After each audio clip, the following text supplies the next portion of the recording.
जय हिंद। नमस्कार साथियों, मैं प्रवीण कश्यप और आप देख रहे हैं एग्जाम सफर। साथियों, आज की वीडियो होने वाली है विद्यालय नेतृत्व एवं प्रबंधन, जो कि आपका इजी नोट्स का चैप्टर है 6वां।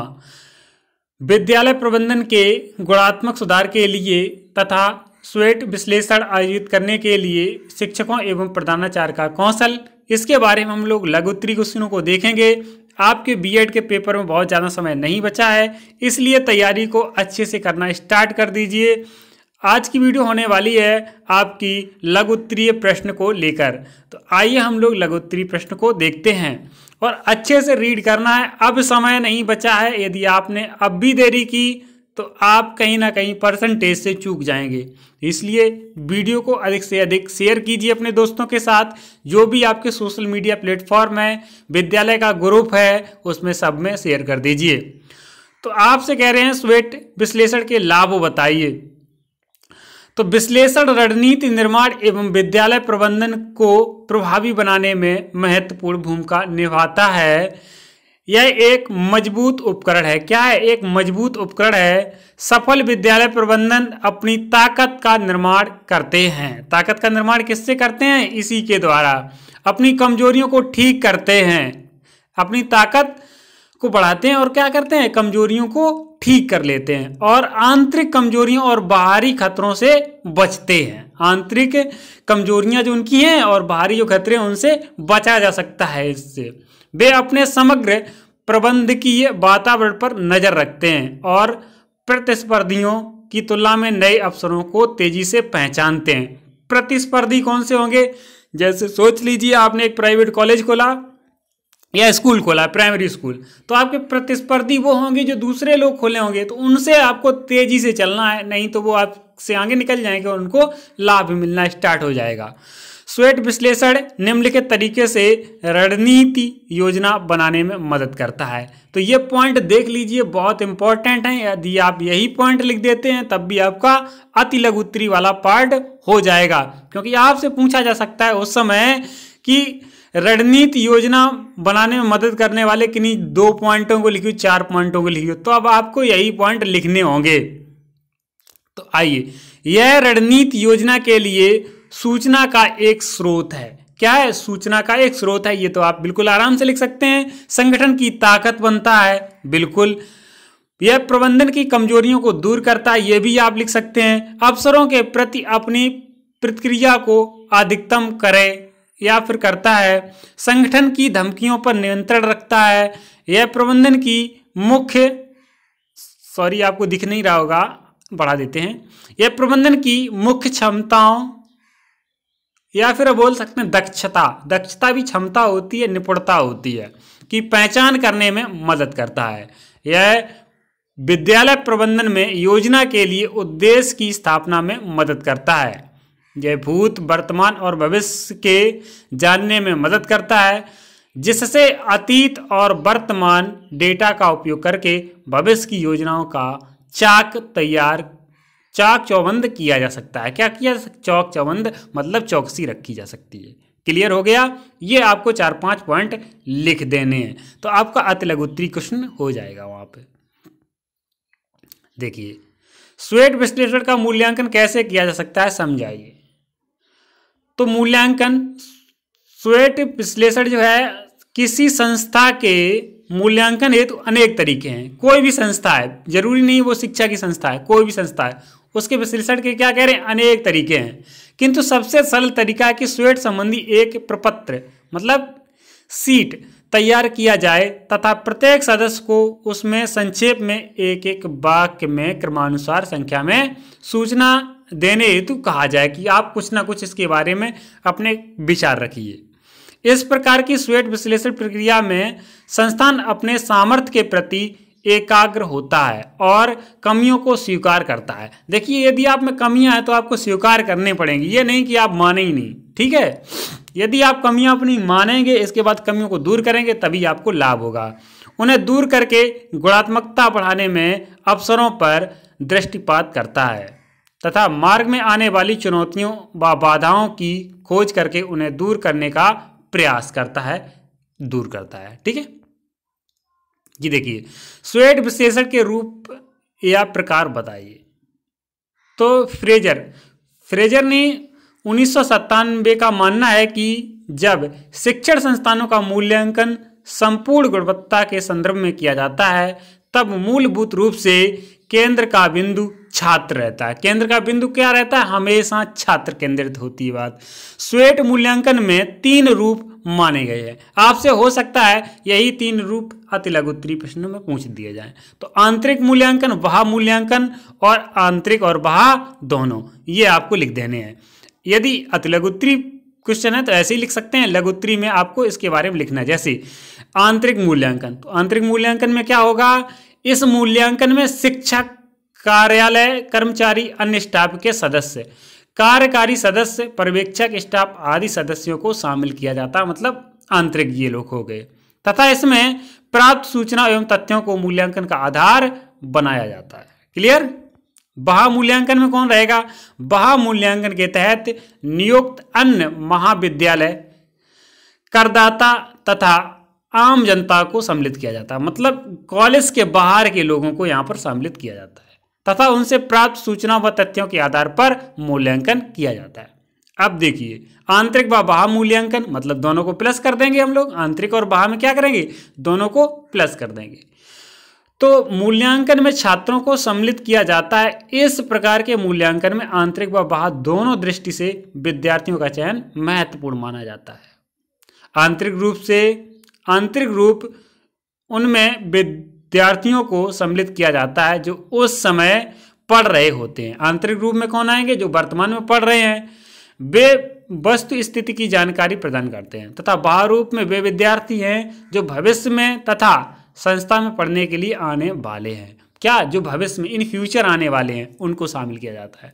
ऐसे विद्यार्थियों से उस संस्थान की ख्याति, प्रतिष्ठा, आलोचना आदि के बारे में सूचनाएं प्राप्त की जाती हैं। मतलब उनसे पूछा जाता है कि हमारे स्कूल का कैसा नाम है बेटा, प्रतिष्ठा कैसी है, लोग क्या इसकी चर्चा करते हैं और आलोचना क्यों करते हैं। बहुत इंपॉर्टेंट, सबसे इंपॉर्टेंट बात हो जाती है कि आलोचना क्यों करते हैं। ठीक है, तो उसका हम सुधार करें।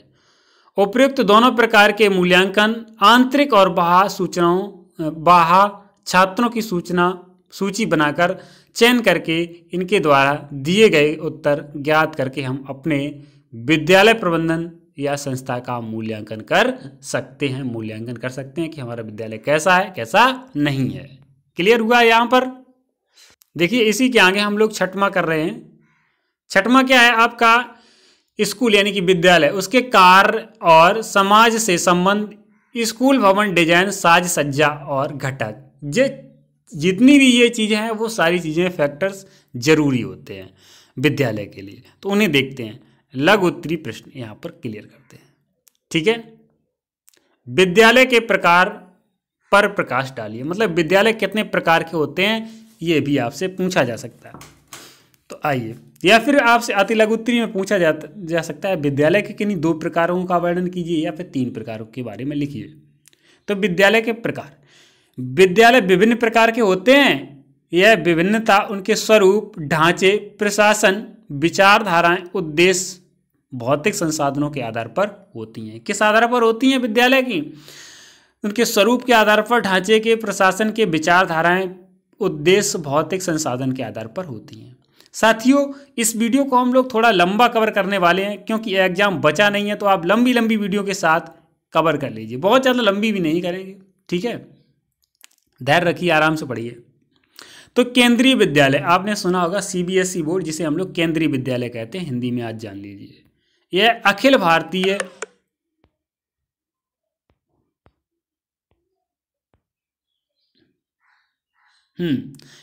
भारतीय स्तर संचालित है।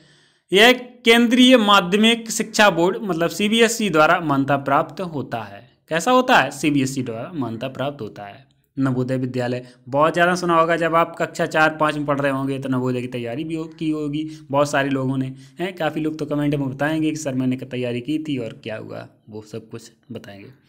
यह संस्थान केंद्र सरकार द्वारा संचालित है। किससे? केंद्र सरकार द्वारा।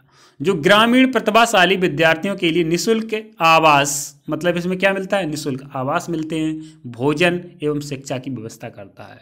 यह केंद्रीय माध्यमिक शिक्षा बोर्ड द्वारा मान्यता प्राप्त है। किससे? केंद्रीय माध्यमिक शिक्षा बोर्ड द्वारा मान्यता प्राप्त है। निजी विद्यालय आ जाते हैं। निजी तो जानते हैं, ऐसे विद्यालय जिनका पूरा संचालन निजी संस्थान द्वारा होता है। ऐसे विद्यालय में कर्मचारियों को वेतन संस्था द्वारा ही दिया जाता है। मतलब निजी संस्थाएं होती हैं वही देती हैं। मतलब जैसे अपने मांटेसरी हो गई, ठीक है। तो इसमें क्या होता है, वो निजी संस्थान के अंतर्गत होते हैं, वही देते हैं। चाहे आप बहुत सारे लोग प्राइवेट से बीएड कर रहे होंगे तो वो निजी संस्थान है। संस्कृत विद्यालय, इन विद्यालयों में वेदों का अध्ययन कराया जाता है। आप संस्कृत से आप सिंपल सा याद कर लीजिए वेद, ठीक है, वेदों का अध्ययन कराया जाता है। पूजा प्रार्थना मंत्र इनकी दैनिक गतिविधियों में शामिल हैं। मूलतः संस्कृत पर अधिक ध्यान दिया जाता है। जब संस्कृत विद्यालय हैं तो संस्कृत पर अधिक ध्यान दिया जाएगा। क्या पढ़ाए जाएंगे? तो पढ़ाए जाएंगे वेद, ठीक है। मिशनरी स्कूल, ब्रिटिश काल से ईसाई धर्म से जुड़े संगठनों से प्रभावित यह विद्यालय सीबीएसई द्वारा मान्यता प्राप्त होता है। कौन? मिशनरी स्कूल, ठीक है। आर्मी वेलफेयर सोसाइटी द्वारा संचालित विद्यालय। अब आर्मी की बात हो गई तो फिर आर्मी तो आर्मी है, याद कर लीजिए। इन विद्यालयों का प्रशासन रक्षा मंत्रालय के पास होता है। आर्मी का मतलब क्या होता है? रक्षा, तो रक्षा मंत्रालय के पास होता है। सेना के प्रशासनिक अधिकारी इनका प्रशासन करते हैं, ठीक है। सेना के जो अधिकारी होते हैं वही इसका प्रशासन करते हैं। मिलिट्री स्कूल, ये भी लगभग वही, ये विद्यालय भी रक्षा मंत्रालय द्वारा संचालित होते हैं, ठीक है। मदरसे से याद आया आपको मुस्लिम, तो ये आपके मुस्लिम समुदाय के बच्चों को धार्मिक शिक्षा दी जाती है। आदर्श विद्या मंदिर, तो आदर्श विद्या मंदिर आपने सुना होगा, मूलतः विद्या भारती द्वारा संचालित है। यह हिंदी भाषा पर प्रमुखता जोर देता है। इस पर क्या? हिंदी भाषा पर जोर दिया जाता है। अब आते हैं लास्ट में आपके सरकारी स्कूल। इतनी स्थिति खराब होगी, लास्ट में रखना पड़ा। राज्य सरकार द्वारा जनता को सुलभ शिक्षा उपलब्ध कराने हेतु प्रत्येक 1 किलोमीटर पर विद्यालय की योजना है। सरकारी स्कूल कितने पर होना चाहिए? प्रत्येक 1 किलोमीटर में होना चाहिए। हो सकता है आपके गांव में फिर भी ना हो, जबकि डाटा कहता है कि 1 किलोमीटर पर होना चाहिए, ठीक है। वर्तमान में सभी गांव में इस प्रकार के विद्यालय हैं, ऐसा आपका इसमें लिखा है। बुक के हिसाब से मैं कह रहा हूँ, हो सकता है आपके गांव ना हो, ना कहें सर मेरे गांव तो नहीं है। तो कमेंट सेक्शन में बताइए कितने लोगों के गांव में स्कूल नहीं है। और ये सबसे बड़ी विडम्बना है, यदि हर गांव में स्कूल हो, सरकारी स्कूल हो, सही से चलें तो फिर सरकार को ही लाभ हो, ठीक है। और हम लोगों का कम खर्चे में बच्चे अच्छे से पढ़ जाएं, हम लोगों को जॉब भी मिल जाए। जो लोग बीएड कर रहे हैं, हर गांव में अगर स्कूल बन जाएगा ना तो सबको जॉब मिल जाएगी। विद्यालय भवन निर्माण के चरण बताइए। मतलब विद्यालय भवन जब बनता है तो उसके स्टेप क्या होते हैं, क्या क्या प्रोसेस होता है, कैसे कैसे बनाया जाता है। तो विद्यालय भवन निर्माण के चरण, विद्यालय भवन निर्माण हेतु क्रमवार चरण निम्न है। क्या बनेगा? छात्र संख्या अनुसार, मतलब छात्रों की संख्या के अनुसार रूम बनाए जाएंगे। भवन का आकार निर्माण किया जाता है, कितना बड़ा बनना चाहिए, ठीक है। भूमि का प्रबंधन, भूमि ली जाती है, प्रबंधन किया जाता है कि इतने बच्चे आएंगे तो फिर इतना कुछ चाहिए। भूमि का चयन, उपलब्ध भूखंडों का चयन, भूमि के स्वामित्व का प्रबंधन, अभिलेखों का नाम भूमि कराना, मतलब कॉलेज के नाम या फिर स्कूल के नाम भूमि कराई जाती है। भवन आकार का चयन, मतलब नक्शा बनाया जाता है। लागत का आकलन, मतलब कितना पैसा लगेगा। संसाधनों की व्यवस्था, मतलब वित्त, मानव संसाधन, तकनीकी परामर्श एवं क्रियान्वयन। 8वां पॉइंट आता है वित्तीय एवं मानवीय संसाधनों के कार्य का अभिलेखीकरण। और 9वां पॉइंट है, यहाँ पर आ जाता है अभिलेखों का पूर्ण एवं अनुरक्षण एवं अनुश्रवण। लास्ट पॉइंट इंपॉर्टेंट है, भूमि पूरित होने की सूचना व प्राप्त धनराशि का उपभोग प्रमाण पत्र प्रस्तुत कराना, ठीक है। ये चीज़ें होती है, तो आप अपने हिसाब से ही लिख सकते हैं इसमें क्या क्या होता है, क्योंकि आपने भी मकान बनवाया होगा, घर बनवाया होगा, तो उसमें क्या क्या किया।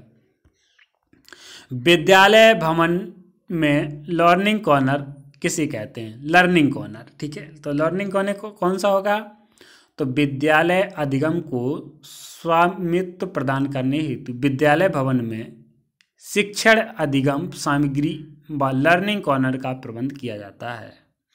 प्रत्येक विद्यालय में एक लर्निंग कॉर्नर की व्यवस्था की जाती है जो विद्यालय कक्ष के किनारे होता है। इसमें छात्रों के पाठ व विषय से संबंधित TLM जैसे नक्शे, आजकल बहुत सुना होगा TLM, नक्शे, मानचित्र, पुस्तकें आदि होते हैं। छात्र जब चाहता है जाकर उन वस्तुओं को उलटता पलटता है, पढ़ता है तथा उसमें सीखता है। लर्निंग कॉर्नर के प्रयोग हेतु बच्चों को प्रेरित करने के लिए आकर्षक सामग्री व पुस्तकें संग्रहित की जाएं तथा शिक्षकों द्वारा प्रयोग के समय उचित दिशा निर्देश व जानकारी बच्चों को दिया जाए ताकि बच्चे लर्निंग कॉर्नर का लाभ उठा सकें। मतलब उन्हें बताया जाए कि लर्निंग कॉर्नर इम्पोर्टेंट क्या होता है। इसमें गत वर्ष उत्तीर्ण कर चुके छात्रों की पुस्तकें भी लेकर रखी जा सकती हैं कि पुराने लोगों ने कौन सी बुकें पढ़ी, कैसी हैं। ठीक है। अगला क्वेश्चन होगा, विद्यालय भवन के प्रमुख कक्ष पर प्रकाश डालिए। विद्यालय भवन का कक्ष कैसा होना चाहिए, उस पर प्रकाश डालिए। तो विद्यालय भवन में प्रमुख कक्ष, एक विद्यालय भवन के अंतर्गत निम्नलिखित प्रकार के विद्यालय कक्ष होने चाहिए। कैसा कैसा होना चाहिए, तो सारे कक्ष बताते हैं यहाँ पर डिटेल में। देखिए, प्रधानाचार्य कक्ष इंपॉर्टेंट क्या है, सबसे पहले प्रधानाचार्य मैन होता है, उसके लिए कक्ष होना चाहिए। तो विद्यालय भवन चाहे बड़ा हो या छोटा, प्रधानाध्यापक कक्ष होना आवश्यक है। यह कक्ष ऐसे स्थान पर होना चाहिए जहाँ से प्रधानाचार्य स्कूल के सभी प्रशासनिक व शैक्षिक गतिविधियों का निरीक्षण कर सके। मतलब वहीं से बैठा बैठा उसकी नज़र सब पर घूमती रहे कि स्टूडेंट क्या कर रहा है, टीचर क्या कर रहा है, घंटा में पढ़ा रहा है या फिर बातें कर रहा है। ठीक है। स्कूल कार्यालय, ठीक है, प्रधानाचार्य कक्ष के पास ही विद्यालय कार्यालय भी होना चाहिए। कार्यालय का आकार इसमें काम करने वाले कर्मचारियों की संख्या के अनुरूप होना चाहिए। कि मतलब कार्यालय अब अधिक लोग हैं तो थोड़ा बड़ा होना चाहिए ताकि सभी लोग उसमें बैठ सकें। आगंतुक कक्ष मतलब गेस्ट के लिए बनाया जाए। विद्यालय में एक आगंतुक कक्ष भी होना चाहिए क्योंकि अभिभावकों का आना जाना लगा रहता, आते जाते रहते हैं, तो उनको बिठाने का भी एक कक्ष होना चाहिए। सभा कक्ष, मीटिंग हॉल, विशेष अवसरों पर शिक्षक व छात्रों को एक साथ बैठने के लिए एक सभा भवन होना चाहिए। कक्षा कक्ष, छात्रों की संख्या के अनुरूप विद्यालय के कमरों की संख्या होनी चाहिए। जैसे आपका 5वीं तक कॉलेज है, स्कूल है, तो आपका 1 से लेकर 5वीं तक के विद्यार्थियों के लिए कम से कम 5 कमरे तो होना चाहिए। ठीक है। यदि आप कैटेगरी वाइज बांटना चाहते हैं तो हो सकता है आप 10 रूम्स की ज़रूरत पड़ जाए आपको, हैं। LKG UKG चलाना चाहते हैं तो उसके लिए अलग से कक्ष होने चाहिए। शिक्षक कक्ष, शिक्षण कार्य लगातार करने पर शिक्षकों में मानसिक थकान स्वाभाविक रूप से आ जाती है। देखिए, हम लोग भी टीचर बनेंगे, हम लोग भी इंसान हैं, तो हम लोगों को पता है कि अगर आप पढ़ाते हैं तो आपकी मानसिक थकान थोड़ी बहुत हो जाती है। इसलिए खाली समय में शिक्षकों को आराम करने के लिए एक शिक्षक कक्ष होना जरूरी है। उनके लिए एक रूम होना चाहिए जहाँ पर वो आराम थोड़ी सी कर सकें। पुस्तकालय, विद्यार्थियों की संख्या व आवश्यकता को ध्यान में रखते हुए स्कूल में एक पुस्तकालय कक्ष बनाया जाना चाहिए। मतलब पुस्तकालय कक्ष होना चाहिए। विज्ञान कक्ष, वर्तमान समय में सभी विद्यालयों में विज्ञान की शिक्षा अनिवार्य रूप से दी जा रही है। मतलब हर कॉलेज, विद्यालय, स्कूल में क्या है कि विज्ञान की शिक्षा अनिवार्य रूप से दी जा रही है, तो उसके लिए एक आपका रूम तो होना चाहिए। इसलिए प्रत्येक विद्यालय में एक विज्ञान कक्ष का होना जरूरी है जहाँ पर आपके उपकरण रखे जा सकें। समझ गए होंगे आप लोग। लास्ट आ जाता है आपका स्कूल कैंटीन। ये भी इम्पोर्टेंट है यदि चाहो तो। विद्यालय के प्रांगण में एक कैंटीन का होना भी आवश्यक है। ठीक है, जहाँ से बच्चे कुछ खा पी सकें।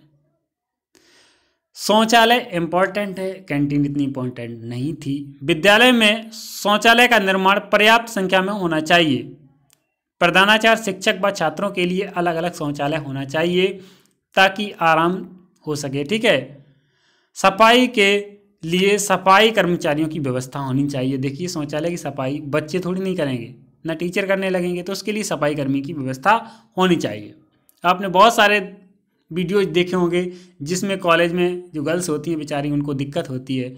जो टीचर्स होती हैं, आपकी मैडम लोग, वो अपने शौचालय में मतलब नहीं जाने देती हैं बच्चियों को, तो खुले में जाना पड़ता है। बहुत सारे आपने वीडियो देखे होंगे। ऐसा भी भारत है, ऐसी भी विडंबना है हमारे देश की। स्टैंड, स्टैंड किसके लिए होगा? विद्यालय में छात्रों की सुविधा के लिए साइकिल, स्कूटर आदि गाड़ियां खड़ी करने के लिए स्टैंड होना चाहिए। विद्यालय के प्रमुख गेट के पास ही स्टैंड बनना चाहिए। ऐसा नहीं कि बच्चे अंदर वाले रूम में खड़े किए जाएं गाड़ी है, तो ऐसा नहीं होना चाहिए। तो बहुत इंपॉर्टेंट है। आगे देखते हैं, विद्यालय स्कूल की प्रमुख विशेषताएं समझाइए। विद्यालय या फिर स्कूल, विद्यालय की प्रमुख विशेषताएं या फिर स्कूल की विशेषताएं। विद्यालय की प्रमुख विशेषताएं निम्नलिखित हैं। लघु समाज, क्या विद्यालय क्या है? लघु समाज। विद्यालय समाज की आवश्यकताओं, मूल्यों एवं आकांक्षाओं को प्रतिबिंबित करता है। शिक्षा प्रणाली समाज की आवश्यकताओं के अनुसार परिवर्तित होती है। तो विद्यालय का स्वरूप भी बदल जाता है। ठीक है, की जगह भी कर दें। विशिष्ट वातावरण, विद्यालय शिक्षा प्रक्रिया के संचालन हेतु विशेष वातावरण का सृजन करता है। यह वातावरण को सरल, शुद्ध और संतुलित बनाकर प्रस्तुत करता है। शिक्षा का संसाधन, विद्यालय शिक्षा का औपचारिक व सक्रिय साधन है। विद्यालय का शिक्षा का औपचारिक एवं सक्रिय साधन है।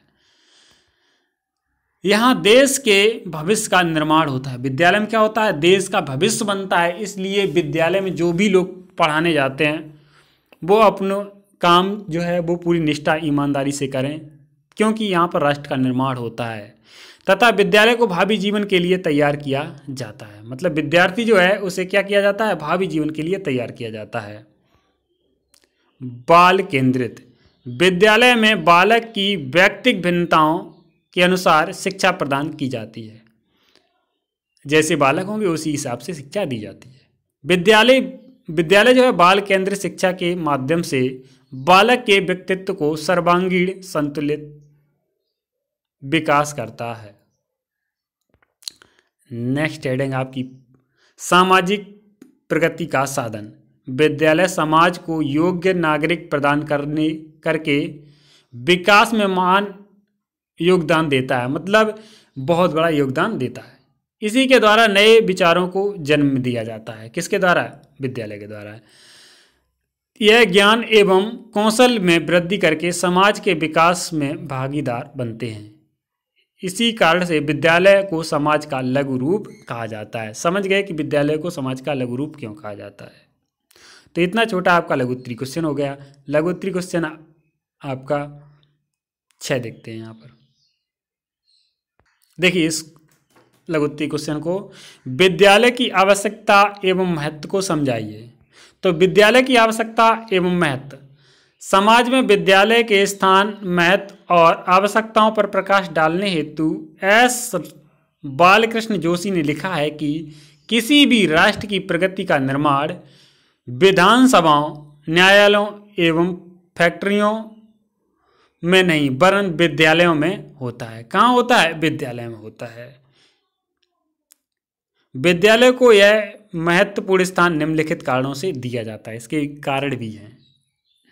क्या है? नंबर 1, अभिभावकों की व्यस्तताओं के चलते विद्यालय विद्यार्थियों का संपूर्ण उत्तरदायित्व निभा रहे हैं। अभिभावक क्या हैं? व्यस्त हैं। तो इसमें क्या है कि विद्यालय उनकी जो विद्यालय में टीचर्स हैं वो सारे उत्तरदायित्व को निभा रहे हैं। वही बच्चों को डिसाइड करते हैं, बेटा ऐसा ऐसा करना है। माता पिता को तो इतना टाइम नहीं है कि बच्चों को सही डायरेक्शन दे सकें। विद्यालय संस्कृति विरासत के संरक्षण एवं हस्तांतरण में सहायक। विद्यालय परिवार और बाह्य जीवन को जोड़ने वाली कड़ी है। विद्यालय क्या है? परिवार और बाह्य जीवन को जोड़ने वाली एक कड़ी है। विद्यालय को विद्यार्थियों के बहुमुखी प्रतिभा विकास का महत्वपूर्ण साधन समझा जाता है। राज्य के आदर्शों और विचारधाराओं को फैलाने के लिए विद्यालय को अति महत्वपूर्ण साधन माना जाता है। इसलिए कहते हैं कि एक राष्ट्र में विद्यालय उनके जीवन के एक राष्ट्र के विद्यालय उसके जीवन के अंग हैं, जिसका विशेष कार्य है उनकी आध्यात्मिक शक्ति को दृढ़ बनाना, उनकी ऐतिहासिक निरंतरता को बनाए रखना, इनकी भूतकाल की सफलताओं को सुरक्षित रखना और उनके भविष्य को आश्वस्त करता है। नेक्स्ट जो आपका क्वेश्चन होगा, आपका भौतिक संसाधन प्रबंधन की विशेषताएं स्पष्ट कीजिए। तो ये अगले वीडियो में किया जाएगा, क्योंकि मोबाइल की बैटरी जो है वो लो हो रही है। तो आज की क्लास को यहीं पर एंड करते हैं। Thank you for watching. मिलते हैं नेक्स्ट वीडियो में।